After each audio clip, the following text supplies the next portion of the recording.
ஒரு அழகான மலைப்பகுதி. அந்த மலையோட அடிவாரத்தில் ஒரு அழகான கிராமம் ஒன்று அமைஞ்சிருந்துச்சு. அந்த கிராமத்தில் இருக்கிற எல்லா மக்களுமே ரொம்ப மகிழ்ச்சியாக வாழ்ந்துக்கிட்டு வந்தாங்க.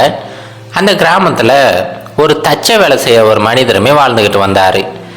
இவர் தினமுமே காலையிலேருந்து சாயங்காலம் வரைக்கும் அப்படி ஒர்க் ஷாப்பில் வேலை செஞ்சுக்கிட்டே இருப்பார். இவர் செய்கிற எல்லா பொருட்களுமே அவ்வளோ தரமாக இருக்கும். ரொம்ப தரமான மரங்களை பயன்படுத்துவார். ரொம்ப கலைநயமிக்க ரொம்ப அழகான பொருட்கள் எல்லாத்தையுமே உருவாக்குவார். இதனாலேயே அந்த ஊரில் யாருக்கு என்ன வேணுனாலும் சரி, வீடு கட்டணுனாலும் சரி, இல்லை வீட்டுக்கு தேவையான உபகரணங்கள் ஏதாவது செய்யணும் அப்படின்னா கூட இந்த மனிதர்கிட்ட தான் வந்து ஆர்டர் கொடுப்பாங்க. இவருமே ரொம்ப தரமாக செஞ்சு கொடுப்பாரு. இது வரைக்குமே எந்த ஒரு சின்ன கம்ப்ளைண்ட் கூட இவர் மேலே வந்ததே கிடையாது. அந்த அளவுக்கு அந்த வேலையை அவ்வளோ நேர்த்தியாக செஞ்சுக்கிட்டு வந்தார். எல்லாமே நல்லா தான் போய்கிட்டு இருந்துச்சு. ஒரு சமயம் அந்த ஊர்லேயே இருக்கிற ஒரு பெரிய பணக்காரர் ஒருத்தர் இந்த மனிதரை பார்க்க வந்தார். அந்த பணக்காரர் பார்த்தீங்கன்னா நிறைய பிஸ்னஸ்லாம் செஞ்சு ஏகப்பட்ட காசுகள்லாம் சேர்த்து வச்சிருக்கிறாரு. ஆனாலுமே அவர் மற்றவங்களுக்கு எந்த ஒரு உதவியுமே செய்ய மாட்டார். அவர் எப்போ மற்றவங்ககிட்ட பேசினாலுமே இவர் ரொம்ப உயர்ந்தவர் மாதிரி நினச்சிக்கிட்டு எல்லாருமே ரொம்ப தாழ்த்தி பேசுவார்.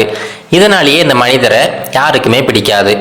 இவர் வந்த உடனே இந்த தச்ச வேலை செய்கிறவருக்கு ஆச்சரியம், என்னது இது, இவ்வளோ பெரிய பணக்காரர் நம்மளை பார்க்க வந்திருக்கிறாரு, என்ன காரணமாக இருக்கும் அப்படின்னு சொல்லிட்டு விசாரிக்கிறாரு. அதுக்கு அந்த மனிதர் சொல்கிறாரு, இங்கே பாருப்பா, எனக்கு ஒரு அழகான வீடு ஒன்று கட்டணும். அந்த வீடு கட்டுறதுக்கு தேவையான எல்லா தங்க நாணயங்களையுமே ஒரு மூட்டையில் கட்டி எடுத்துகிட்டு வந்திருக்கிறேன். இந்த எல்லா தங்க நாணயங்களையுமே நீ வாங்கிக்க. ஆனால் எனக்கு அந்த வீடு வந்து அவ்வளோ அழகாக இருக்கணும். அந்த வீட்டுக்கு பயன்படுத்துகிற மரங்கள் எல்லாமே ரொம்ப தரமான மரங்களாக பயன்படுத்து. அவ்வளோ கலைநயமிக்க ஒரு அழகான ஒரு வீட்டை எனக்கு உருவாக்கி கொடு அப்படின்னு சொல்லிட்டு சொல்கிறாரு.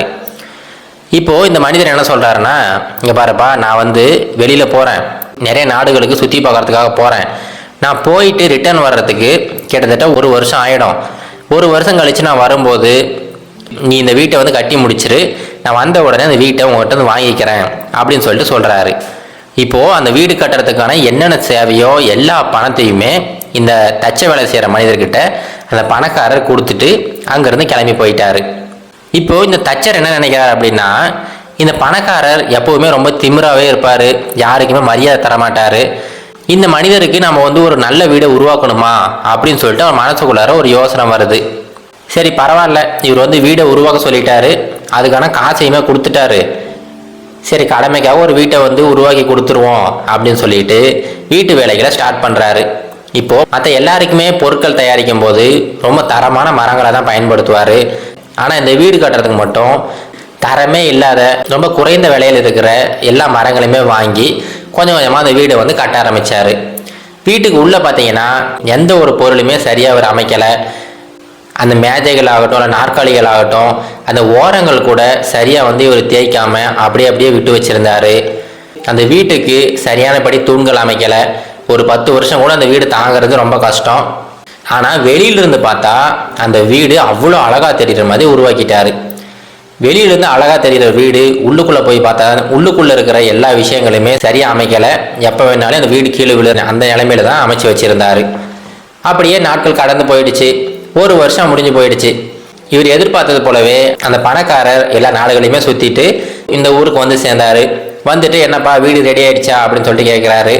அதுக்கு அந்த மனிதர் சொல்கிறாரு, ஐயா வீடு எப்போவே ரெடி ஆகிடுச்சு, நீங்கள் வந்தீங்கன்னா நான் உங்களுக்கு காட்டிட்டு இந்த சாவியை உங்கள்கிட்ட கொடுத்துருவேன் அப்படின்னு சொல்லிட்டு கூட்டிகிட்டு போய் காட்டுறாரு. வீடு வெளியிலேருந்து பார்க்குறதுக்கு அவ்வளோ அழகாக இருக்குது. உடனே அந்த பணக்காரரை உள்ளே கூட்டிகிட்டு போய் காட்டுறாரு. பரவாயில்லப்பா, ரொம்ப அழகாக பண்ணியிருக்கிறியே, நீ நல்லா வேலை செய்வேன்னு தெரியும், ஆனால் இவ்வளோ அழகாக பண்ணியிருக்கிற, உண்மையிலேயே என்னுடைய பாராட்டுகள் அப்படின்னு சொல்லிட்டு அந்த மனிதரை பாராட்டி புகழ்ந்து தள்ளுறாரு.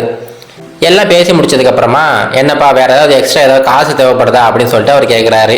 அதுக்கு இவர் சொல்கிறாரு, இல்லைங்கய்யா, நீங்கள் கொடுத்த அந்த காசு சரியாக போயிடுச்சு, இதுக்கு மேலே எந்த ஒரு காசுமே தேவைப்படாது, நீங்கள் இந்த வீட்டை வந்து நீங்கள் எடுத்துக்கங்க அப்படின்னு சொல்லிட்டு அந்த சாவியை அந்த பணக்காரர் கையில் ஒப்படைக்கிறாரு.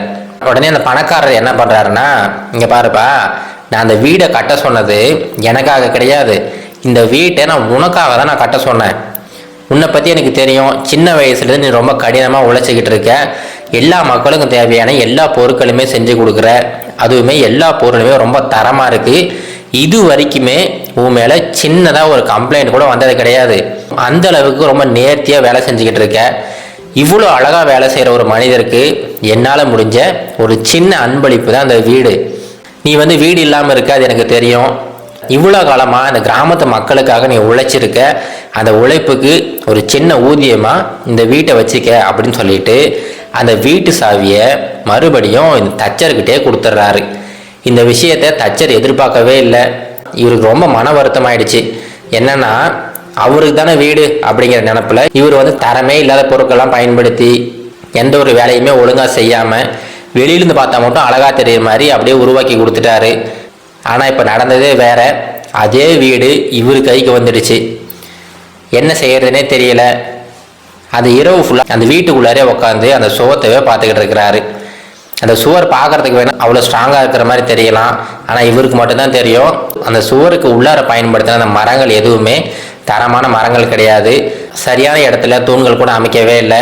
இப்படி அந்த பணக்காரருக்கு தரமற்ற பொருளை கொடுக்கலான்னு ஒரு யோசனையில் இருந்த மனிதருக்கு இந்த விஷயம் ஒரு பெரிய இடி மாதிரி விழுந்துருச்சு. இது வரைக்குமே இவருடைய வேலையில் எந்த ஒரு குறைபாடுமே வச்சது கிடையாது. முதல் முறையாக அவரை பழி வாங்கணும் அப்படிங்கிற ஒரு நோக்கத்தில் இவர் செஞ்சார். ஆனால் அந்த விஷயம் இவரவே திரும்ப தாக்கிடுச்சு. இப்போ என்ன செய்யறதுன்னு தெரியாமல் அப்படியே யோசிச்சுக்கிட்டே உட்காந்துக்கிட்டே இருக்கிறாரு. வேறு வழியே கிடையாது. அந்த வீட்டை இப்போ பலப்படுத்தி தான் ஆகணும். ஏன்னா இப்போ அந்த வீடு இவருக்கு சொந்தமாயிடுச்சு. அடுத்த நாள் காலையிலேருந்து மறுபடியும் வேலையை ஆரம்பிக்கிறாரு.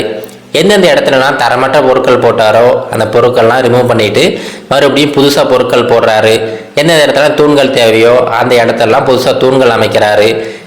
அந்த வீட்டோட பெயிண்ட்லேருந்து தர வரைக்கும் எல்லா விஷயங்களையுமே புதுசாக மாற்றுறாரு. அந்த வீடு ரொம்ப வண்ணமயமாக மாறிடுச்சு.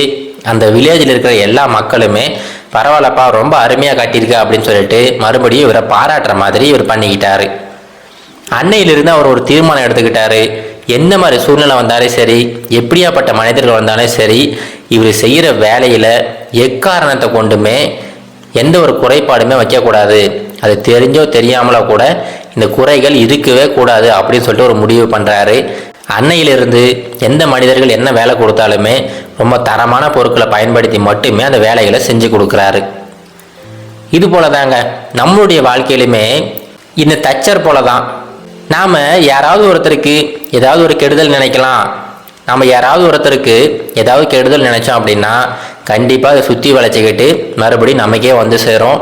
அதை ஞாபகம் வச்சுக்கிட்டாவே ஒருத்தர் இன்னொருத்தருக்கு கெடுதல் நினைக்கவே மாட்டாங்க. ஏன்னா அந்த உலகத்தில் இருக்கிற நல்லது கெட்டதுகள் எல்லாமே ஒரு பூமரங் மாதிரி தான். நம்ம என்ன கொடுக்குறோமோ கண்டிப்பாக அது திரும்ப வரும். அதனால் எல்லாருமே மற்றவங்களுக்கு நல்லதாகவே கொடுப்போம். கண்டிப்பாக நமக்குமே நல்லது நடக்கும் அப்படிங்கிற நம்பிக்கையோடு இருப்போம். இது கரேஜ் டு ஆக்ட் மோட்டிவேஷன் கதைகள்.